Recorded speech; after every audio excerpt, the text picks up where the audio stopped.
जब कली का अली से लगन पड़ गया। ये गाना रसिक और श्रृंगार रस गाना कि जब कली का अली से लगन पड़ गया, कंद कालिका के दिल में भी अरमान है, आरती दो तरफ इस कदर सज गई, ना किसी का किसी से भी पहचान है, दो दुल्हा सजे दो दुल्हन सजी, दोनों दुल्हन एक ही रंग सजाई गई, कैसा संजोग जब है विदाई हुई, एक बस में ही दोनों चढ़ाई गई।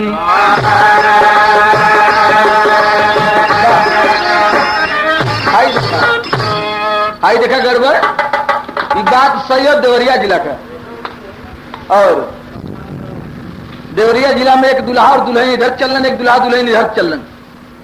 जब स्टेशन पे पहुंचलन है तो संजोग का बात ही रहल कि दोनों दुल्हा एक कर कपड़ा तो नहीं पहले रहलन, लेकिन दुल्हनियन के वेशभूषा मिले जुलत रहल कि दोनों दुल्हन एक रंग का साड़ी और एक रंग का ओढ़नी। जब स्टेशन में पहुंचलन है, टिकट कटल है और बस में बैठ गई दोनों दुल्हन और दोनों दुल्हा, तब वही का बात बा कैसे, यही कवि भाव लिए हैं, जरा लेखनी पे गौर करें कि जब कली का अली से लगन पड़ गया, बंद कालिका के दिल में भी अरमान है, आरती दो तरफ इस कदर सज गई, ना किसी का किसी से भी पहचान है, दो दुल्हा सजे दो दुल्हन सजी, दोनों दुल्हन एक ही रंग सजाई गई, कैसा संजोग जब है विदाई हुई, एक बस में ही दोनों चढ़ाई गई।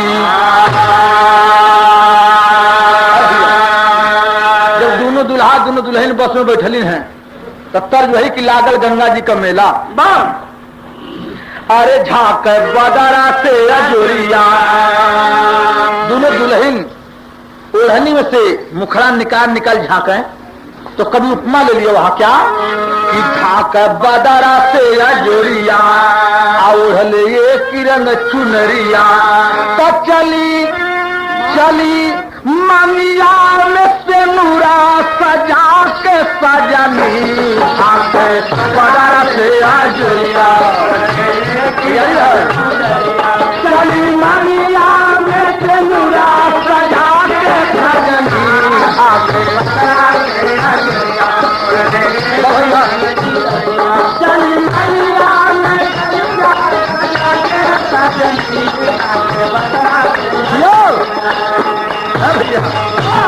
तो एक साथ एक सीट पर एक साथ वो बैठी दोनों गोरी, अरे बैठी दोनों गोरी, हाँ बैठी दोनों गोरी, बैठी दोनों गोरी, हाँ बैठी दोनों गोरी, और एक सीट पर एक साथ वह बैठी दोनों गोरी, और एक सीट पर दोनों दुल्हा, तो एक सीट पर दोनों दुल्हा बैठ गए कहोरी, तब मन ही मन दोनों मुस्कुरा लें, आ नया विवाह में सब लगा लें, अरे चले बस्ती जिला कटा कटा के सजनी। संजोग की बात आप देखें कि बिल्कुल पिछली सीट पर दुल्हन दोनों एक लगे बैठ गई, एकदम अगली सीट पर दोनों दुल्हा एक लगे बैठ गए। इस संजोग की बात देखें तो दोनों दुल्हावा मुस्किया मुस्किया बतियावा, दोनों दुल्हा पिछली सीट पर, सारी अगली सीट पर, और दोनों दुल्हन पछली सीट पर, तो मन ही मन दोनों मुस्कुरा लें, नया विवाह में सब लजा लें, अरे चल बस्ती जिला कटा कटा के सजनी। दुल्हनिया लजा नहीं बतियावन, कहे कि पहले पहले जाते रहे, लेकिन दुल्हावा मुस्किया मुस्किया बतियाओ, कहो पहले पहले चल था, हाँ हो पहले पहले तो दुल्हावा मुस्किया मुस्किया बतियावा, कहा कि जब पहले पहले तो कटी ना, हाँ हो कटी तो भैया मुस्किया मुस्किया बतियावा, ऐसे करत करत गईलन कहा, बस पहुंचल कहा तो बोला मास्टर कि पहुंचे जब अरे पहुंचे जब स्टेशन पर तो का किए प्रस्थान, अरे खुशी खुशी बढ़ चले अगाड़ी आगे सुने बयाना। बस जहाँ उतर कर रुकल बस वहां पर दोनों दुल्हन दोनों दुल्हा उतर गए। जब उतर गए से दुल्हा दुल्हन हर चल नहीं तो दुल्हा दुल्हन हर चल गए। आ गड़बड़ का हो गल। फिल्म का नाम बा सज्जो रानी। बोल वही कि नथनिया ने हारा बड़ा दुख दीना, तो तर्ज बा। लेकिन यहाँ कवि भाव दिए कि वो रनिया ने हारा बड़ा दुख दीना, वो रनिया ने हारा बड़ा दुख दीना, रनिया ने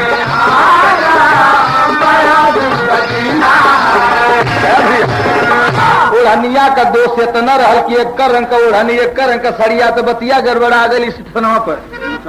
क्यों न का दुल्हनिया उले गईले, न का दुल्हनिया उले गईले, अरे दोनों ने नहीं चिन्हा ओढ़निया ने हारा बड़ा दुख दीना। लड़ गई गाड़ी से गाड़ी स्टेशनवा पर। एक रंग का साड़ी एक रंग का ओढ़नी तो गड़बड़ हो गई बात कि उनका दुल्हन उलिया के चल देना यह उनका दुल्हन उलिया के चल देना। तो जब रास्ता में लोग पहुंचे तो दुल्हन से मुस्किया लोग बतिया का हो तो कैसे लोग बतिया एक तर्ज बा और बड़ी कचाका तर्ज विचारो तो बताइए तर्ज के। तर्ज मास्टर तर्ज बा जो लड़का बोले रहल डांसर सब गावलन पान खाला मुन्नी, पान खाला मुन्नी खयर नाही बाय, बोल बतियाला बयर नाही बाहो काहे 3 बजे। तो हम इनका नाम चुन्नी हो, ये अक्सर मिले मोहम्मदाबाद तब नहीं पर शुरू कर देला कि 3:30 बजे तो 3:30 बजे चुन्नी जरूर मिलना हो मोहम्मदाबाद, 3:30 बजे चुन्नी जरूर मिलना हो मोहम्मदाबाद।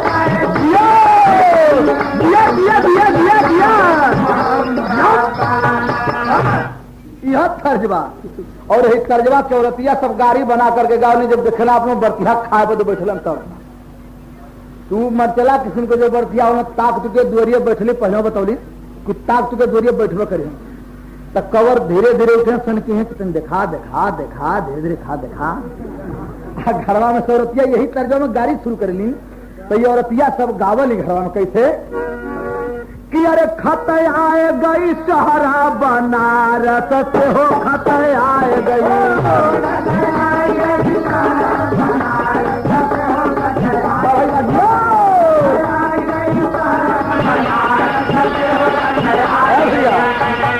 तो पहले बुढ़िया मतारी सब शुरू कर दिली वो बेस में कि कुछ आज मारूंगा कुछ काल मारूंगा, कुछ दिया देवारी के बाद मारूंगा हो खत है गई।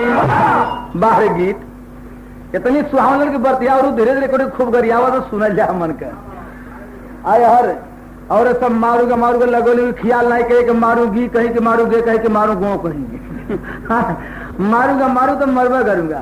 इनमें जवान बिगड़िए खबरदार बूढ़ हो गई लोग मारे मार लगो तो हमारे के सुना तो जवान की शुरू करिए खरकच्चा कि चिट्ठी पढ़ेला कि ना पढ़े आवेला कि ना वही बेचेला कि ना बेचे आवेला कि ना।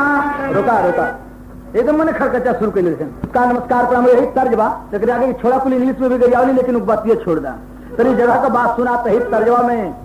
अब दोनों दुल्हा अब दोनों दुल्हन अपने अपने दुल्हन के संग बतियाओ जाथवन का कि अरे बतिया वाला दुल्हा डहारिया में हो बतिया में बतिया वाला दुल्हा डहारिया में हो बतिया में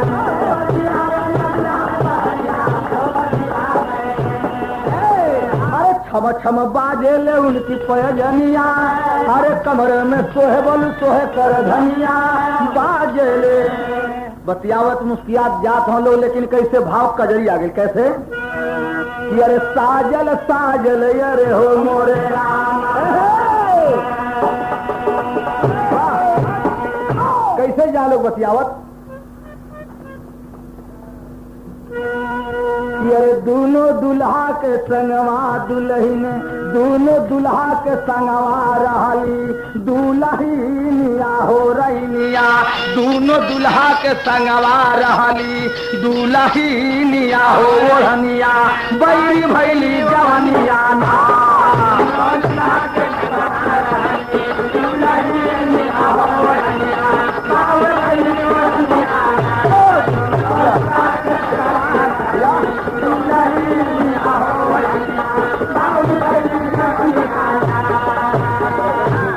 नमस्कार प्रणाम वाले गवन कहे दुल्हन सेवा करे सजन कहे।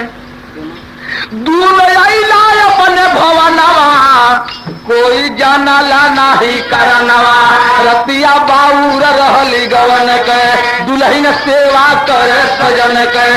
दोनों या न जाने हो मोरे रामा, दोनों या न जाने राही से भैल मिलानिया हो ओढ़निया। भैली भैली दुल्हनिया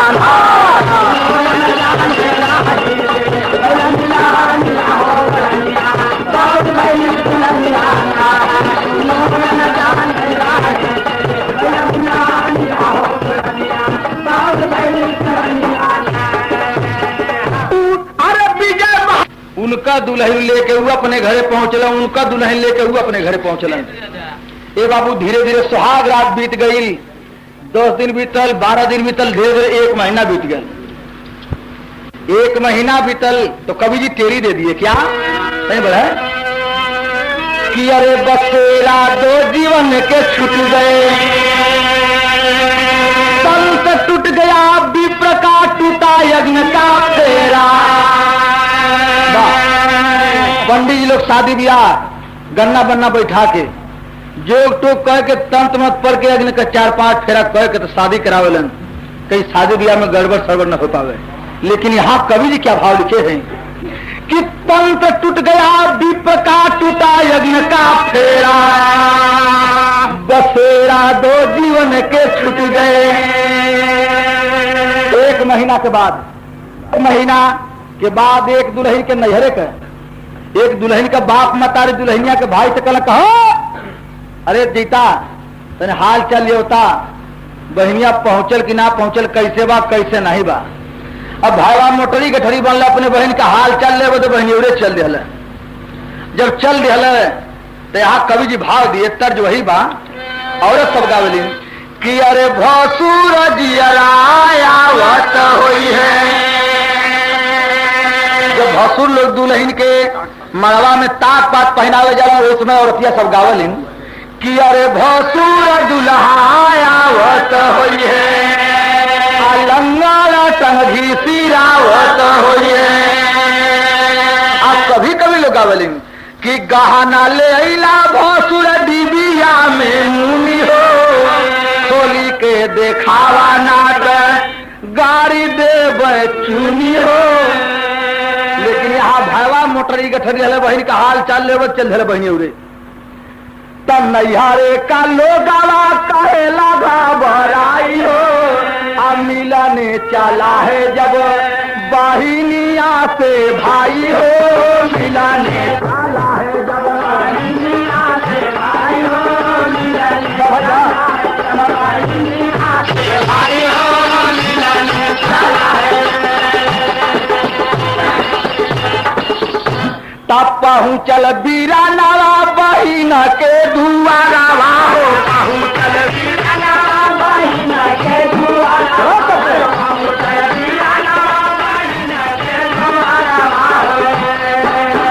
भेटे बदे बहिनी जब अली बहारावा हो।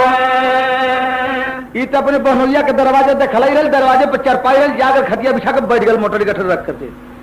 ओकर बहनोइया घर में से निकल कहला कि बा आ गए तो इतना दिन के बाद 1 महीना के बाद अल हाल चल ले बदे चट सरा कर बहनुया भीतर गल यानी जो दुल्हवा रहल अपने दुल्हन से कल कहो तो भैया देर आके बैठल खाना पकड़बू के हाल चाल लेबू भटबू गटबू उनके पानी दाना देबू।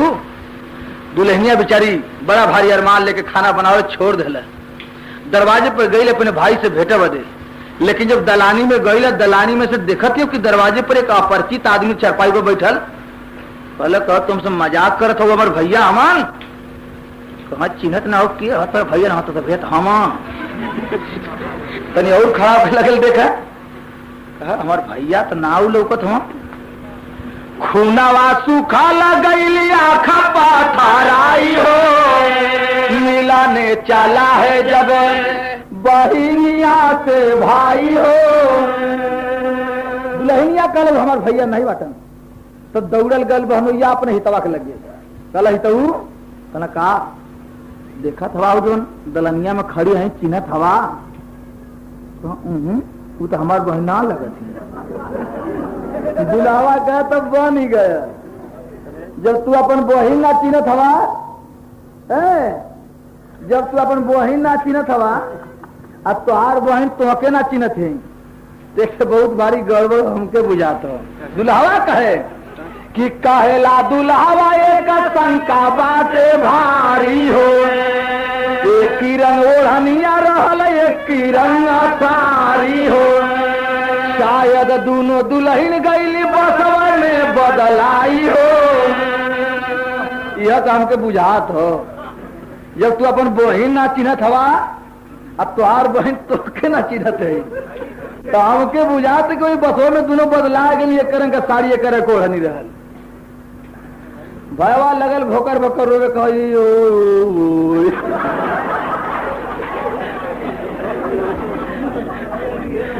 लगल भोकर भोकर रोवे की अब कवन जवाब दे अपने बाप और मतारी से है भैया। लेकिन सोचल कि अपने बिना बहन के पता लगोले जाब नहीं है नगर से घूम घूम रो लगल तलाशे वही नगर में तलाशे हुई कहीं तो पता लगी गई हुई तो हर कहीं बदला के गई हुई रो खोजे तक तर्ज बा भैया तर्ज बा तर्ज को मास्टर एकदम कचा का तर्ज बा कौन तनी बहन तक पति चपी हम बताएं हाय वही सुनो सवारी का आप लोगन कि कैसे बनी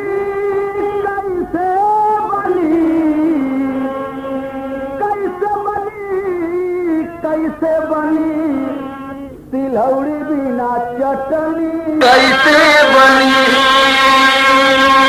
यही का डुप्लीकेट हमार भौजी फिल्म में कि कैसे कटी रजाई बिना रतिया कैसे कटी और इससे हम फिट गए कि कैसे बनी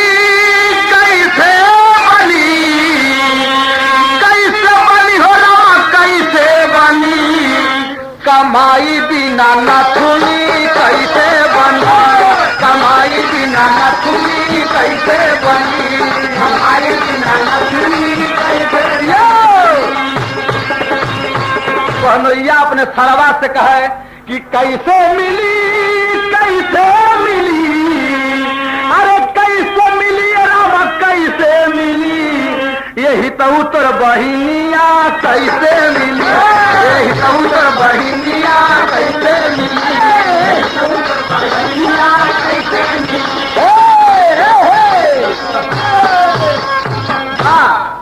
लेकिन अब लगल खोजो ही नगर में तो कैसे खोजो भाव हो आए पहले और चपा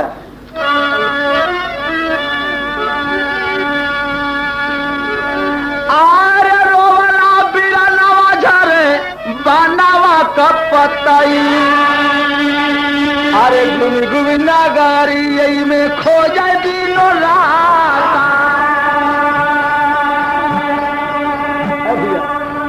बिना न पानिया कभी तलकई दिनावा अरे बिना न पानिया कभी तलकई दिनावा पौना पीरात रहल सिया चकराता ए बाबू जात जात जब देवरिया में गईले बेचारे भाई को कई दिन बिना अन्न पानी ग्रहण किए खोजते खोजते व्यतीत हो गया था। सर चक्कर दे रहा था, पांव थक चुका था। जाते जाते जब देवरिया जिला में पहुंचल हो, शांति शांति बजवा, अरे लड़कवा, देवरिया जिला में पहुंचता है भाई, एक रईस का दरवाजा देखल, दरवाजे पक्का कुआं, कहला जाब नहीं, चल नहीं जाता।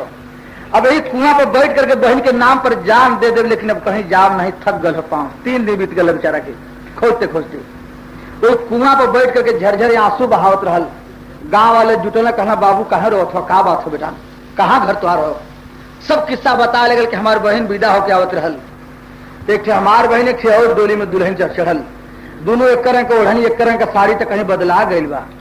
वो गांव वालन में जवान रहल, कहला भाई ऐसा घटना हमारे संग भी घटल हो। जब हमार भी दुल्हन विदा होके आवत रहल, एक हमार दुल्हन, एक कोनो दूसर दुल्हन, एक रंग का साड़ी, एक रंग का ओढ़नी, एक सीट पे एक लगे बैठल रही। तो हो न हो मत तुहार बहन रहो के, तो वो दुल्हन हमारे घर आई हो, चला चिन्हाई देखे, चिन्हा तो चला था। जब ले गल चिन्हाओ बदे घर में, तो ओकर बहन वहीं बदल के गई रहल, अपने भैया के पैर पकड़ के लगल रोवे, यो लगल ये बेचारा रोवे लगल। लेकिन कहना कभी कितनी बड़ी के मास्टर आए, अरे छूटल चाहे तनवाजा लैले दुनिया, तो बैठली, अरे बैठल रोवेला पीर नवाजा लैले दुनिया।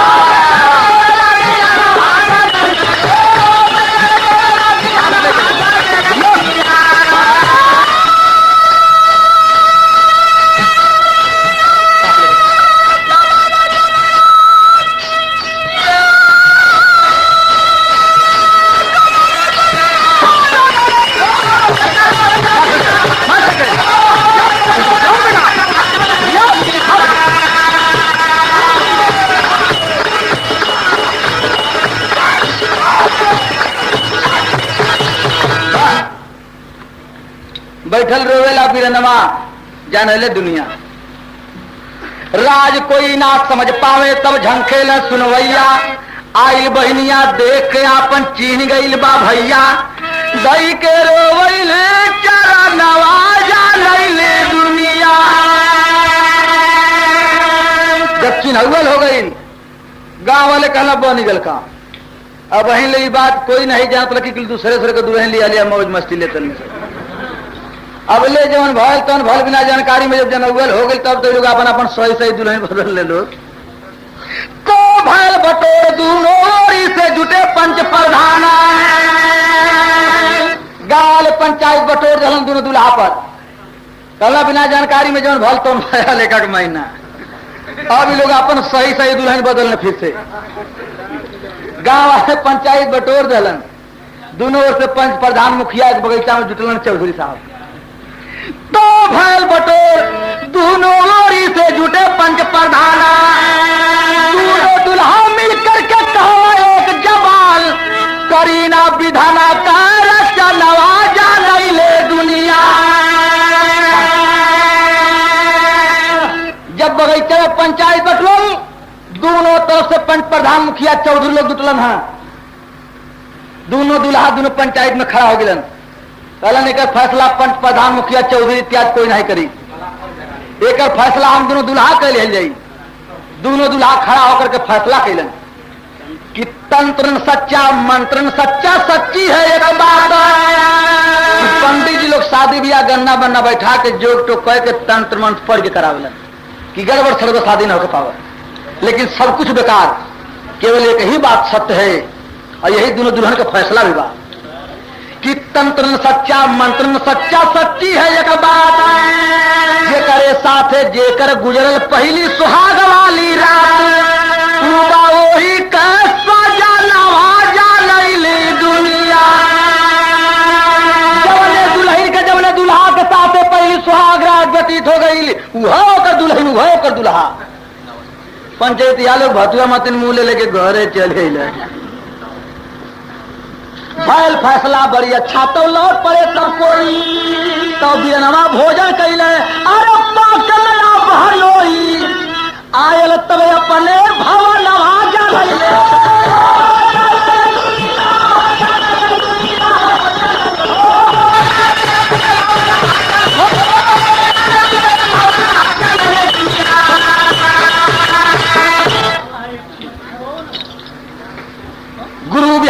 गुरु गणेश, धन किस्मत की टाकी, रामलाल गुरबच्चन चंद का खत्म कहानी बाकी, बसे